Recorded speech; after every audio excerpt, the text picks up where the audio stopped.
ఇలా రాలిపడిన పువ్వులు కానీ చెట్టు ఆకులు కానీ మళ్ళీ మనము అదే కుండీలో వేస్తూ ఉంటే అది కూడా ఎరువులాగా తయారవుతుంది.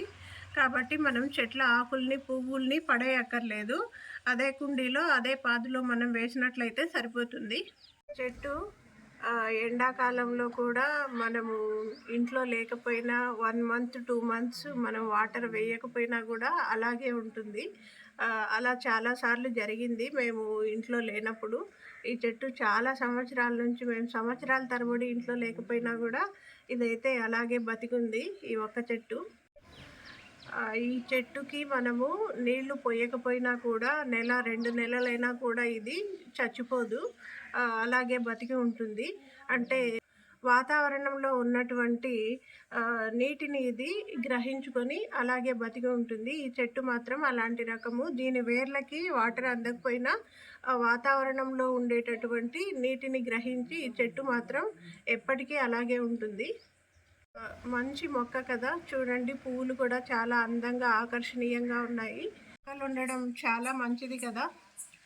మనం ఒకవేళ ఎప్పుడైనా ఇంట్లో లేకపోయినా కూడా ఇది ఇలాంటి చెట్లు పెంచుకుంటే ఎప్పటికీ అలాగే ఉంటాయి. కుండీలో ఉంది కదా, దీనికి వేర్లకి నీరు అందదు కదా అనుకున్నాము. కానీ వాతావరణంలో ఉన్నటువంటి నీటిని గ్రహించి చెట్టు మాత్రం అలాగే ఉంది. ఇంకా మనము నేలలో మట్టిలో పాతి పెట్టినా కూడా ఇంకా చాలా బాగుంటుంది. ఇది ఇంకా పెద్ద చెట్లు కూడా అవుతాయి ఇవి. ఈ మొక్కను డెజర్ట్ రోజ్ అని అంటారు, అంటే ఎడారి గులాబీ అని.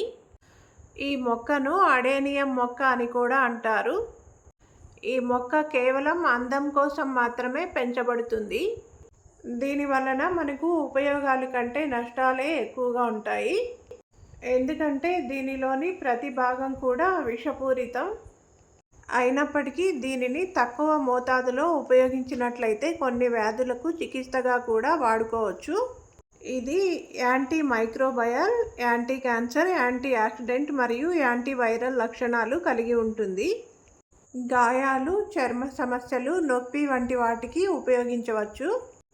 ఈ మొక్కల యొక్క బెరడు మరియు ఆకుల కషాయాలను చేపల పాయిజన్గా ఉపయోగిస్తారు. వీటి రసంలో కార్డియాక్ గ్లైకోసైడ్లు ఉంటాయి. వీటిని వేట కోసం బాణాలను, పాయిజన్గా ఉపయోగించే బాణాలను తయారు చేస్తారు. ఈ మొక్క యొక్క అన్ని భాగాలు విషపూరితం కావడం వల్ల పెంపుడు జంతువులు కానీ ఇంట్లో చిన్నపిల్లలు కానీ ఈ మొక్కలకి దూరంగా ఉంచాలి. ఈ మొక్కలను ముఖ్యంగా బోన్సాయి మొక్కలుగా పెంచడానికి ఎక్కువగా ఉపయోగిస్తూ ఉంటారు. బోన్సాయి మొక్కలు అంటే మరుగుజ్జు మొక్కలు అన్నమాట. వీటిని కుండీలలో పెంచుతూ కత్తిరిస్తూ ఉన్నట్లయితే కొమ్మలని అవి మరుగుజ్జు వృక్షాలుగా తయారవుతాయి. కొన్ని సంవత్సరాలు అలా పెంచినట్లయితే అవి మరుగుజ్జు వృక్షాలుగా అవుతాయి. సాధారణంగా అయితే నేల మీద నాటినట్లయితే ఇవి 6 మీటర్ల ఎత్తు, 1 మీటర్ వెడల్పు వరకు పెరుగుతాయి. ఈ మొక్కలకు పొడవాటి కాయలు వస్తాయి. ఆ కాయల్లో తేలికైనటువంటి విత్తనాలు ఉంటాయి. వాటిని మనం గాలిలో ఊదినట్లయితే దూదిపిందెలాగా తేలిపోతూ ఉంటాయి. వాటిని మట్టిలో నాటినట్లయితే మొక్కలు వస్తాయి. ఇవి ఉష్ణమండలపు మొక్కలు. వీటికి నీరు ఎక్కువగా అవసరం లేదు. చాలా తక్కువ తేమతోనే ఇవి పెరుగుతాయి. తేమ ఎక్కువైతే ఫంగల్ ఇన్ఫెక్షన్లు వస్తాయి మొక్కకి. కాబట్టి తక్కువ తేమ మాత్రం ఉండేటట్లు చూసుకోవాలి. ఈ మొక్కల్లో ఎర్రని పువ్వులే కాకుండా తెలుపు రంగు ఇంకా కొన్ని రకాల కలర్స్ కూడా వచ్చేటట్లు చేసుకోవచ్చు. వీటిని ఇండోర్ ప్లాంట్గా పెట్టుకోకూడదు. కేవలం బయట ప్రదేశంలో మాత్రమే పెంచుకోవాలి. అలాగే ఇతర మొక్కలకి వీటిని కొంచెం దూరంగా పెంచుకోవడం కూడా అవసరం. వీటికి తేమ ఎక్కువైనప్పుడు లేదా మినరల్స్ లోపించినప్పుడు ఏవైనా తెగుళ్ళు వస్తూ ఉంటాయి.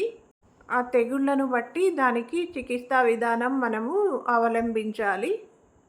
ఇది ఈ అడేనియం మొక్క గురించి పూర్తి సమాచారం.